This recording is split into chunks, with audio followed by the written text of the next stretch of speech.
Number 20 is related to momentum. ठीक है, momentum से रिलेटेड ये क्वेश्चन है।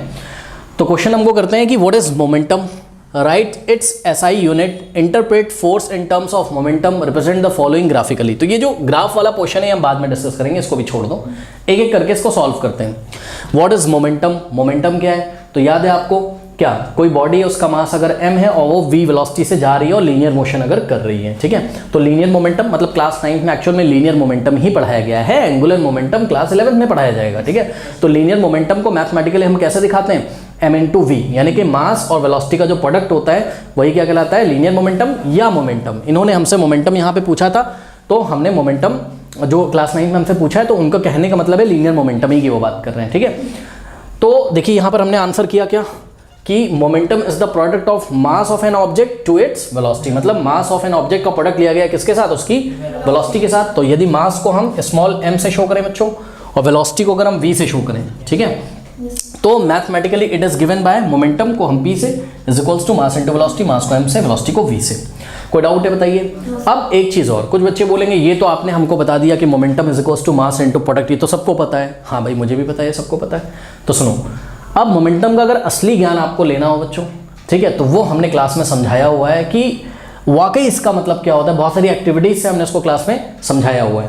ठीक है, तो आप जाइए चैप्टर विजिट करिए, नीचे लिंक दिया हुआ है। ठीक है, एनसीईआरटी एग्जाम्पलर नहीं ना, जहाँ पे पढ़ाया हुआ है वहाँ पे आप विजिट करिए, तो मोमेंटम का आपको डीप नॉलेज मिलेगा। बहरहाल एग्जाम में तो आप इतना ही लिख दोगे तो आपको फुल मार्क्स मिल जाएंगे। ठीक है, तो मार्क्स के लिए नहीं, क्वालिटी के लिए पढ़िए, नीचे जाइए चैप्टर विजिट करिए, अच्छे से पढ़िए। आगे बढ़ते हैं बच्चों, कह रहा है कि राइट इट्स एसआई यूनिट। अब देखो मोमेंटम की एसआई यूनिट कैसे मिलेगी बताओ? P इज इक्वल्स टू क्या होता है? m into we.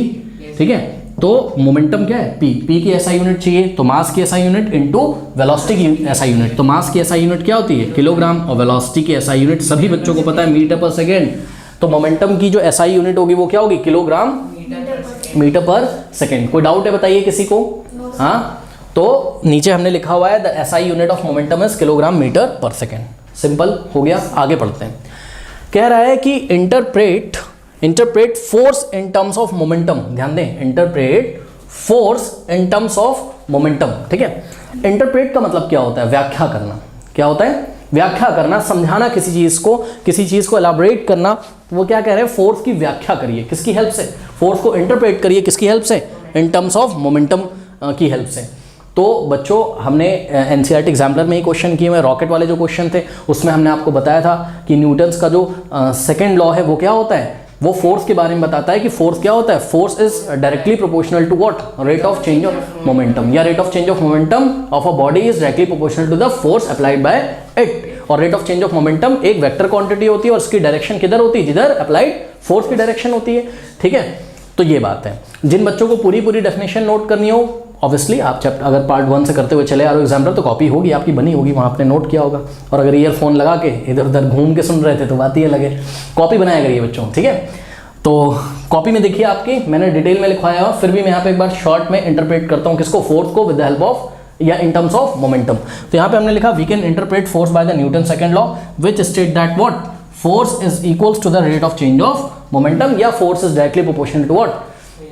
Rate of change of momentum. क्योंकि जब हमने प्रोपोर्शनल किया था तो कांस्टेंट के आया था, कांस्टेंट के को हमने 1 लिया था, क्योंकि फोर्स को हमने 1 यूनिट डिफाइन किया था, उसके लिए हमने सारी चीज़ें 1 रखी थी वहाँ पे। ठीक है, तो वो सब हमने डिस्कस किया था, तो इसलिए हमने बोल दिया force is equals to the rate of change of momentum. और हम क्या लिख सकते हैं एग्जाम में? Force is equals to rate of change in momentum. अगर आप इतना भी लिख दोगे इस आंसर में तो आपको फुल मार्क्स मिलेंगे। फिर भी आप ठीक से डेफिनेशन लिखिए जो हमने पीछे लिखवाई है। बताइए कोई डाउट है? हाँ, अब हम बात करते हैं ग्राफ्स की।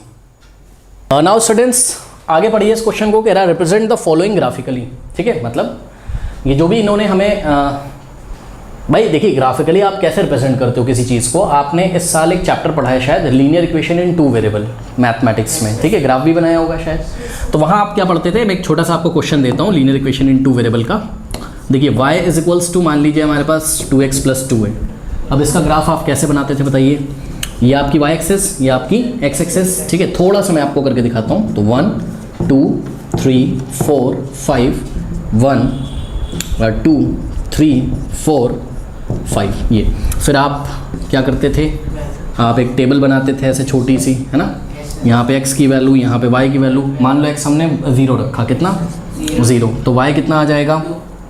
यस 2 इंटू 0 0 0 प्लस 2 2, तो y2 आ गया। ठीक है, उसके बाद आप x1 रखते थे, कुछ भी रख लो x, तो 2 1 2 प्लस 1 4, y कितना आ जाएगा 4, फिर x आप 2 रख रहे हैं तो 2 टू द 4 प्लस 2 6।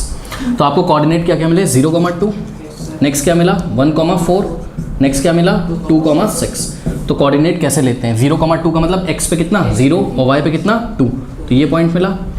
फिर 1,4 का मतलब x पे 1 और y पे कितना 4, तो ये वाला पॉइंट मिला। फिर x पे 2 और y पे 6, तो 6 यहाँ कहीं आएगा ना, तो 2,6। ये देखिए क्या बन गया बताइए, इस ग्राफ को हम क्या बोलते हैं स्ट्रेट लाइन। भाई चेक करो ना, स्ट्रेट लाइन है, कोई दिक्कत है? तो ये जो स्ट्रेट लाइन है ये क्या है 2x प्लस 2 है। बात समझ में? बच्चों ध्यान से चेक करिए कि अगर हम आपको एक ग्राफ बनवाएं, यहाँ पर ध्यान से चेक करिएगा, अगर हम आपको एक ग्राफ बनवाएं, सेम क्वेश्चन रखने, बस अब हमने क्या किया, मतलब सेम क्वेश्चन तो नहीं, हमने बोला भाई y = 2x का बनाओ, मतलब ये 2 नहीं आना चाहिए यहाँ पर, हमने क्वेश्चन चेंज कर दिया, y = 2x दे दिया, तो आपको कोई प्रॉब्लम नहीं होनी चाहिए। देखिए 1 2 3 4 1 2 3 4 करेक्ट। तो देखते हैं क्या होता है। अब तो फटाफट बना सकते हो आप। x की वैल्यू कितनी रखोगे 0, तो चेक करो x जब 0 रखोगे तो y कितना आएगा 2 इंटू 0 0, फिर x 1 रखो y कितना आ जाएगा 2, अरे 2 इंटू 1 2, x 2 रखो तो y कितना आ जाएगा 2 2 = 4। क्या मिला पॉइंट बताइए 0, 0, तो 0, 0, नेक्स्ट क्या मिला 1, 2, नेक्स्ट क्या मिला 2, 4। चेक करिए 0, 0, x पे भी 0 और y पे भी 0, ये वाला पॉइंट है 0, 0, सबको पता है। 1, 2, तो x पे 1 और y पे 2, फिर 2, 4 तो x पे 2 और y पे 4। ये देखिए ये ग्राफ ऐसा है, कोई डाउट है? ये कौन सा कर्व है y = 2x कर्व, मतलब ग्राफ है। ठीक है, एक और बनवाना चाहता हूँ, पहले इन दोनों में कंपेयर करिए। कंपेयर क्या करिए बच्चों, ध्यान से चेक करिए। जब हमने यहाँ से 2 की वैल्यू मतलब पीछे 2 नहीं लिख के 0 लिख दिया, अरे 2x प्लस 0 कर दिया, 2x प्लस 0 ही क्या होता है 2x होता है, यानी कि 2 हटा दिया। ये 2 क्या है, ये 2 है intercept on the y axis. Check करो intercept on the y axis. तो बच्चों ध्यान से चेक करिए इंटरसेप्ट क्या होता है। इंटरसेप्ट का मतलब होता है अंतःखंड, अंतःखंड मतलब y एक्सिस पे ऑरिजिन से कितना पार्ट काट के निकल रही है लाइन। तो ध्यान से चेक करो, इस लाइन को तो आपने पढ़ा है, लाइन को इन्फिनेटली कहीं बढ़ा सकते हो। तो अगर मैं इस लाइन को बढ़ाऊं बच्चों ध्यान से चेक करो, तो ये लाइन कुछ इस तरीके से आएगी, ठीक है कि नहीं आएगी, है ना। तो इसने y एक्सिस पे कितना पार्ट काटा 2 यूनिट, इसलिए हम बोल रहे हैं इंटरसेप्ट कितना है 2 है। अब सुनो, अगर इसी क्वेश्चन को मैं क्या कर दूं 2x प्लस 3, तो कैसे निकलेगी लाइन ऐसे। बात समझ में आई कि नहीं आई? ठीक है, ध्यान से चेक करो कि 2x प्लस 3 यहाँ से निकलेगी ऐसे, और इसके पैरेलल होगी। क्यों पैरेलल होगी वो अभी मैं आपको बता रहा हूँ, रुक जाओ। अब देखो 2x प्लस पीछे क्या है कुछ नहीं, मतलब 0 है, तो कहाँ से निकलनी चाहिए, हाँ तो y एक्सिस पे कितना काटेगी 0। चेक करो 0 से निकल ली कि नहीं निकल ली, ये देखो। कोई डाउट है बताओ? हाँ, तो अब हम आपसे ये बोल सकते हैं कि किसी लाइन की इक्वेशन कैसी हो सकती है mx प्लस c टाइप की, जहाँ पर m कोई नंबर होगा और c कोई नंबर होगा। m क्या होता है स्लोप होता है, m क्या होता है स्लोप होता है, और c क्या होता है इंटरसेप्ट होता है। इंटरसेप्ट किसका, लाइन का। तो ये c कुछ भी हो सकता है और ये m कुछ भी हो सकता है। कोई डाउट है बताइए? हाँ, m क्या होता है स्लोप, स्लोप क्या होता है कोई लाइन x एक्सिस की पॉजिटिव डायरेक्शन से कितना एंगल बना रही है, यही उसका tan ले लेंगे, है ना, यही क्या होता है उसका। तो tan 1 की ज़्यादा टेंशन मतलब, बस आप ये देखो इसका झुकाव कितना है x एक्सिस के साथ। ठीक है, अब ये झुकाव चेक करने के लिए क्या करेंगे, x एक्सिस के पैरेलल यहाँ पे एक लाइन ड्रॉ कर लेंगे। तो चेक करो ना, ये इस लाइन से जितना एंगल बना रही होगी उतना ही तो x से बनाएगी, क्योंकि ये दोनों पैरेलल हैं। ठीक, इसको चेक करो, इसका स्लोप तो साफ साफ दिख रहा है, ये ऐसे इतना एंगल, और ये जो भी एंगल होगा उसका हम tan ले लेंगे, एंगल का tan, वो आप क्लास 10 में पढ़ोगे, ज़्यादा टेंशन मत लो। ये दो बातें समझ में आ गई? अब एक क्वेश्चन और देखिए, फिर बात खुलेगी सारी कि राज क्या चल रहा है।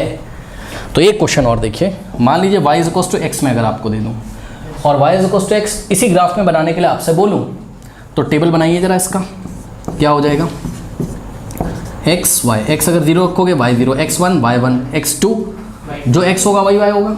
तो देखो 0, 0, फिर 1, 1 यहाँ, फिर 2, 2 यहाँ, और 3, 3 यहाँ, ये ऐसे। अब ये किसका ग्राफ है y = x का।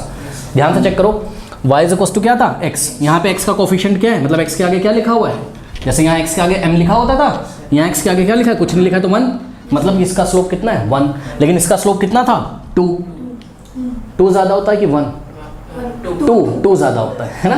तो चेक करो, ये वाली ज़्यादा स्लोप बना रही थी और ये वाली कम स्लोप बना रही है। चेक करो, ये जो पहले थी y = 2x, इसने इतना एंगल बनाया ये, और दूसरी वाली ने इतना कम एंगल बनाया, और दोनों ही कहाँ से निकल रही, ओरिजिन से, क्योंकि दोनों में c की वैल्यू कितनी है, 0 है। अरे mx प्लस c होता है, तो mx प्लस 0 को डाउट है। यानी कि यहाँ से हमें बात ये चली बच्चों, बात पता क्या, कि y किस पे डिपेंड कर रहा है, x पे, x की पावर 1 पे। यानी कि ध्यान से चेक करो, y भी लीनियर है अपने आप में, मतलब y, अरे पॉलिनोमियल पढ़ा होगा, बताओ यहाँ लेफ्ट हैंड साइड में y की डिग्री कितनी है, 1, मैक्सिमम पावर 1 है, और यहाँ पे 2x में x की डिग्री कितनी है, 1। अरे एक लीनियर पॉलिनोमियल है ना, लीनियर पॉलिनोमियल की डिग्री कितनी होती है, 1 होती है। बात समझ में आई? तो ये हो गया। अब यहाँ पे भी ये लीनियर पॉलिनोमियल है, ठीक। मतलब सिंपल सा फंडा ये है कि y डिपेंड कर रहा है x की पावर 1 पे, यहाँ पे भी y डिपेंड कर रहा है, कोई भी क्वेश्चन ले लो, यहाँ पे x की पावर 1 पे, और इंटरसेप्ट भी आ रहा है यहाँ पे भी y डिपेंड कर रहा है x की पावर 1 पे। इनको हम लीनियर फंक्शन या लीनियर ग्राफ बोलते हैं। क्या बोलते हैं, लीनियर ग्राफ। मतलब बच्चों एक बात बताइए ज़रा ध्यान से, यहाँ पे हमने ये सीखा कि कोई क्वांटिटी होती है और वो डिपेंड किस पे करती, किसी दूसरी क्वांटिटी पे। तो ध्यान से चेक करो, अगर मेरा p डिपेंड कर जाए किस पे, मास पे, तो चेक करो p डिपेंड कर रहा है m की पावर 1 पे, तो p वर्सेस m का ग्राफ कैसा आना चाहिए, स्ट्रेट लाइन आनी चाहिए कि नहीं आनी चाहिए, बताइए। हाँ, अगर हम यहाँ पे p ले लें, अगर हम यहाँ p ले लें, मतलब क्या, मोमेंटम, और मोमेंटम की यूनिट किस में लें, in kilogram metre per second, और यहाँ पे क्या ले लें हम, मास ले लें, ठीक। तो यहाँ पे अगर हम मास ले लें किस में, किलोग्राम में, तो बताइए इसका ग्राफ कैसा आएगा, p वर्सेस m का, स्ट्रेट लाइन आएगी, ठीक। जहाँ पर देखो, अब ध्यान से चेक करो, ये जो इन्होंने पार्ट 2 हमको बोला है क्या, कि momentum versus mass when velocity is constant. तो पता है मेरे को फॉर्मूला क्या पता है, बताइए। ग्राफ तो मैं बना चुका, अभी और मैं आपको क्लियर करता हूँ। मुझे फॉर्मूला क्या पता है, बताओ, मास इनटू वेलोसिटी, लेकिन वेलोसिटी तो क्या है, कांस्टेंट है, और आपने फिजिक्स में पढ़ा है कि जब हम कांस्टेंट को हटाते हैं तो क्या लगाते हैं, प्रोपोर्शनल। नहीं पता, पता है ना, तो ये प्रोपोर्शनल को हटाया, सॉरी v को, v कांस्टेंट भैया, चेक करो क्या कह रहा है, momentum versus mass when velocity is constant. तो वेलोसिटी कांस्टेंट है, कांस्टेंट हटाया तो प्रोपोर्शनल का साइन लगाया, p is proportional to m। बात समझ आई कि नहीं आई? तो p किस पे, हमको बस ये चेक करना है p किस पे डिपेंड कर रहा है, m की पावर 1 पे, यानी कि लीनियर फंक्शन का एग्जांपल है। और लीनियर फंक्शन के ग्राफ कैसे आते हैं, स्ट्रेट लाइन। और खास बात ये है कि जब, जैसे कि यहाँ पर क्या लिखा था, ध्यान चेक करो, यहाँ पर क्या लिखा था, y = 2x, यहाँ क्या लिखा है, p = 2 की जगह क्या लिखा है, v, फिक्स है ना, कांस्टेंट है ना, और x की जगह क्या लिखा हुआ है, m। बात समझ में आई कि नहीं आई? तो p वर्सेस m का ग्राफ कैसा बनेगा, एक स्ट्रेट लाइन बनेगा कि नहीं बनेगा, बताओ। तो ये हमने बना दिया स्ट्रेट लाइन, वेलोसिटी कांस्टेंट हो गई। तो ये हो गया आपका किसका ग्राफ, सेकंड वाले का। तो ये पार्ट बी का आंसर हो गया, ठीक। अभी इसमें हम बहुत कुछ डिस्कस करेंगे, आप टेंशन मत लीजिए, ठीक है। कोई डाउट है बताइए। हाँ, अब बात क्या है, आओ पहले इसी को डिस्कस कर लेते हैं। देखो बात ये है, कहता सर मैं वेलोसिटी 1 लूँगा। मैंने कहा ठीक है ले लो। अरे वेलोसिटी उसने कांस्टेंट कर दी। कह रहा सर मास m की बॉडी किससे चल रही है, 1 मीटर पर सेकंड से। कह रहा मेरी मर्जी है, मैंने तो कांस्टेंट ले लिया, 1 तो कांस्टेंट है। मैंने कहा ठीक है भाई। तो ये फॉर्मूला क्या बनेगा, p = v की वैल्यू 1 रखो, m × 1 कितना हो जाएगा, m, यानी कि p = क्या आ गया, m आ गया कि नहीं। और p = m वाला केस कौन सा है बच्चों, y = x वाला, चेक करो। और y = x वाले में स्लोप कितना होता है, 1 यूनिट। और एक बात बता दूं, स्लोप 1 तभी होता है बच्चों जब एंगल 45 होता है। ये आप क्लास 11 में पढ़ोगे, टेंशन मत लो। स्लोप अगर 1 है तो एंगल कितना होता है, 45 होता है। क्योंकि मैंने क्या बोला, मैंने बोला स्लोप कैसे निकालते हैं, tan ऑफ एंगल, और tan 45 आप टेबल में देखोगे तो 1 होता है। तो ये एंगल कितना होना चाहिए, 45। बात समझ में आई कि नहीं। और ध्यान से चेक करो, यहाँ पे वेरिएबल क्या क्या था, p वेरिएबल था और m, p डिपेंड कर रहा है किस पे, मास पे, v तो कर दिया फिक्स, और v मैंने कितना ले लिया, 1। यानी कि ये इक्वेशन ऐसी नहीं बन गई क्या, ध्यान से चेक करो। y = अब c को हमने 0 कर दिया, तो y = mx टाइप की नहीं बन गई, बताओ। तो c की वैल्यू कितनी हो गई, 0 हो गई। मतलब इंटरसेप्ट कितना होगा y एक्सिस पे, 0। इसलिए मैंने ग्राफ कहाँ से निकाला, ऑरिजिन से, पहली बात। दूसरी बात ये है कि आप अपने NCERT एग्जाम्पलर में जरा इस ग्राफ को पीछे आंसर में देखिए, तो उन्होंने क्या किया हुआ है बच्चों, ध्यान से चेक करिए। उन्होंने ऐसे बनाया हुआ है ग्राफ, यानी कि अगर ये पूरा एंगल है कितना, 90, ठीक है, तो ये 45 हो गया और ये भी 45 हो गया। पता है 45 क्यों रखा? उन्होंने ये सोच लिया अपने मन में क्या कि भैया वेलोसिटी तो क्या है, कांस्टेंट है, तो चलो 1 मान लेते हैं। बात समझ में आई कि नहीं? तो इस वेलोसिटी को उन्होंने क्या कर दिया, 1 कर दिया। तो ये कैसा बन जाएगा, ध्यान से चेक करो, y equals to mx। mx को आप क्या लिख सकते हो, x इंटू एम भी लिख सकते हो कि नहीं लिख सकते हो, ठीक है। अब कुछ बच्चे इस m से अरे यार m यहाँ स्लोप होता है तो x इंटू स्लोप, बात समझ में आई? ये m मास नहीं है, बात समझ में आई कि नहीं? तो x इंटू स्लोप मतलब x क्या होगा, जो वेरिएबल होगा, वेरी कर रहा होगा, और स्लोप फिक्स होगा। चेक करो स्लोप कितना है, यही तो स्लोप है v, इसको फिक्स कर दिया, और मास क्या है, वेरिएबल है, तो मास चेंज करते जाओगे और मोमेंटम तुमको मिलता जाएगा। नहीं समझ में आई बात? तो अगर वेलोसिटी को मैं 1 ले लूँ मान लो, ठीक, तो आपका बन क्या जाएगा, p इक्वल्स टू m बन जाएगा कि नहीं बन जाएगा? तो दिमाग लगाओ खुद, अगर 1 kg की बॉडी लोगे तो 1 पे कितना आएगा, 1 भाई, x की वैल्यू 1 तो y की वैल्यू 1, तो 1 पे 1, 2 पे मोमेंटम 2 किलोग्राम की बॉडी होगी तो मोमेंटम 2, 3 पे 3, इसलिए ग्राफ इन्होंने ऐसा बनाया है। आपको लगभग 45 डिग्री यहाँ से दिख रहा होगा, ठीक है, बात समझ में आई कि नहीं? तो ये मैंने आपको जानबूझ के सब कुछ चीज़ें डिटेल में बताई, बाकी तो आप ग्राफ फटाफट बना दो, मार्क्स तो आपको एग्जाम में मिल ही जाएंगे ऐसे। कोई डाउट है बताइए? हाँ समझ में आई बात? अब सर अगर मैंने एग्जाम में ऐसे बना दिया तो, मतलब ये 45 ना रख के अगर मैंने ऐसे बना दिया तो क्या गलत है? ये नहीं गलत है। क्यों? अरे मैंने वेलोसिटी कुछ और ले ली होगी, समझ रहे हो? मैंने मन में सोचा कि वेलोसिटी 2 है तो स्लोप ज़्यादा आएगा ना उसका, ठीक है। तो चाहे आप ऐसा बनाएं चाहे आप ऐसा बनाएं, तो आप ऐसा ही बना लीजिएगा 45 वाला। कोई डाउट है बताओ? पार्ट बी का आंसर हो गया। अब करते हैं पार्ट ए का आंसर। कह रहा है कि momentum versus velocity when mass is fixed, तो इस बार मास फिक्स्ड है और मोमेंटम वर्सेस वेलोसिटी हमको बनाना है। बात समझ में आई कि नहीं आई? तो यहीं पे कर लें, देखते हैं क्या होता है। देखिए ग्राफ पे कोई फर्क नहीं पड़ेगा, फॉर्मूला क्या होता है बताइए, p equals to m into v. इस बार उन्होंने मास को फिक्स कर दिया है ना, तो मास हो गया कांस्टेंट, मतलब p is directly proportional to what, v y नहीं है ये, v वेलोसिटी फिक्स नहीं है, वेलोसिटी वेरी करेगी और मोमेंटम वेरी करेगा। अरे क्लास में पढ़ाया तो था कि मोमेंटम 2 तरीके से वेरी कर सकता है, कि अगर मास वेरी कर रहा है, वेलोसिटी फिक्स है, तब भी मोमेंटम वेरी करेगा, और अगर क्या बोला मैंने, हाँ मास फिक्स है, वेलोसिटी वेरी कर रही है, तब भी मोमेंटम वेरी करेगा, और वेलोसिटी अगर फिक्स है और मास वेरी कर रहा है तब भी मोमेंटम वेरी करेगा।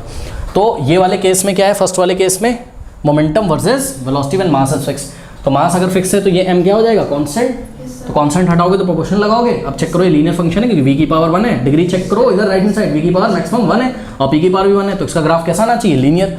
अब ये ऐसे भी आ सकता है, ये ऐसे भी आ सकता है, ये ऐसे भी आ सकता है, अलग अलग स्लोप इसके हो सकते हैं। हमारी बुक में आप ध्यान से चेक करें, ये y एक्सिस पे क्या लिया उन्होंने, momentum in kilogram metre per second, और x एक्सिस पे क्या लिया हुआ है उन्होंने, वेलोसिटी। यूनिट क्या होती है, ऐसा यूनिट मीटर पर सेकेंड, ठीक है। तो स्टूडेंट्स ऐसा हमारी बुक में लिया और हमको यहाँ 45 लगभग दिख रहा है, क्योंकि उन्होंने मास कितना ले लिया होगा, 1, तो 1 इंटू वी, 1 kg ले लोगे तो क्या आ जाएगा, v, मास फिक्स कर लिया होगा 1 kg की बॉडी। अब चेक कर लो p इक्वल्स टू क्या आ गया, v, तो p इक्वल्स टू v कैसा बन गया, y equals to x type का बन गया, और y इक्वल्स टू x कहाँ से जाता था, ओरिजिन से, तो ये भी कहाँ से जाएगा, ओरिजिन से। जितना x होगा उतना ही y होगा, मतलब वेलोसिटी अगर 1 तो मोमेंटम 1, वेलोसिटी अगर 2 तो मोमेंटम 2, बात समझ में आई, वेलोसिटी अगर 3 तो मोमेंटम 3, ये 1 2 3 और 1 2 3। इसलिए आपकी एनसीईआरटी एग्जाम्पलर में इस तरीके से 45 एंगल वाला ग्राफ लिया हुआ है। अगर मैं ऐसा बना दूं सर तो क्या गलत हो जाएगा, नहीं, अरे हमारा मास कुछ और होगा, बॉडी का मास वेरी कर जाएगा पर फिक्स रहेगा, पूरे न्यूमेरिकल में वो फिक्स रहेगा। तो मास अगर हमने 2 ले लिया तो हमारा स्लोप भी बढ़ जाएगा, बात समझ आई कि नहीं। तो ये कुछ बातें हमको आपको बतानी थी। तो मोटी मोटी बात ये है कि मोमेंटम वर्सेस वेलोसिटी ग्राफ ये रहा और मोमेंटम वर्सेस मास ग्राफ ये रहा। इसमें खास बात सिर्फ इतनी बच्चों बतानी थी कि आपको हमको ये बताना था यहाँ पर कि फॉर्मूला होता है क्या, P equals to mass into velocity होता है, ठीक। अगर हम एक बार वेलोसिटी को फिक्स कर दें चाहें तो P is directly proportional to V हो जाएगा। तो P जो होगा बच्चों वो लीनियर फंक्शन होगा किसका, V का। P V पे लीनियरली डिपेंड कर रहा है। लीनियरली डिपेंड करने का मतलब है कि V की मैक्सिमम पावर 1 है तो आपको ग्राफ लीनियर फंक्शन के कैसे मिलते हैं, स्ट्रेट लाइन। ये हमारा इसको पढ़ाने का उद्देश्य था आपको, ठीक। और दूसरा क्या कि अगर आपने मान लीजिए वेलोसिटी कांस्टेंट कर दी तो P is directly proportional to what, mass, और मास में क्या लीनियर है क्योंकि m की पावर 2 नहीं है ना ना ना ना। अगर m की पावर 2 होती तो क्वाड्रेटिक होता। हम क्या बोलते, p क्या है, क्वाड्रेटिक है m में, ठीक है। और क्वाड्रेटिक के ग्राफ कैसे आते, कर्व आते, घूम जाएगा, पैराबोला आएगा, ठीक है। पैराबोला ये होता है, देखो जरा ऐसे, ये होता है पैराबोला, ठीक। तो ये सब हम लोग क्लास 11th में देखेंगे, ठीक है। बात समझ में आई क्यों पढ़ाना चाहते थे इसको, हाँ, कि लीनियर फंक्शन के ग्राफ कैसे होते हैं। और p या तो v की पावर 1 पे या तो m की पावर 1 पे। v की पावर 1 पे तब जब m कांस्टेंट, और m की पावर 1 पे तब जब v constant. But p m में या तो लीनियर है या तो p v में लीनियर है, तो ग्राफ तो सिंपल सा स्ट्रेट लाइन आएगा। और कहाँ से पास होगा, ओरिजिन से y एक्सेस पे, यानी कि मोमेंटम वाली एक्सेस पे ये कोई भी इंटरसेप्ट नहीं कट करेगा स्टूडेंट। इसलिए नहीं कट करेगा क्योंकि आपने मोमेंटम का फॉर्मूला कभी भी ऐसे नहीं पढ़ा है। ध्यान से चेक करिए, आपने मोमेंटम का फॉर्मूला कभी भी बच्चों ऐसे नहीं पढ़ा है कि mv प्लस कोई नंबर आता है पीछे। क्या ये फॉर्मूला पढ़ा है आपने, नहीं। तो इंटरसेप्ट तो होता ही नहीं है इस फॉर्मूले में, तो y एक्सेस पे इंटरसेप्ट बनाएगा ही नहीं। और कहाँ से जाएगा, ओरिजिन पे, means intercept on the y axis is what, 0। इसलिए हम लोग का ग्राफ कहाँ से पास होता है, ओरिजिन से। कोई डाउट है बताइए, हाँ सिंपल है। तो ये बताने का आपको उद्देश्य था, बाकी तो आप रट लीजिए और जाके एग्जाम में कर दीजिए, नंबर तो मिल ही जाएंगे आपको। लेकिन आपको नॉलेज होना चाहिए कि हम काम क्या कर रहे हैं।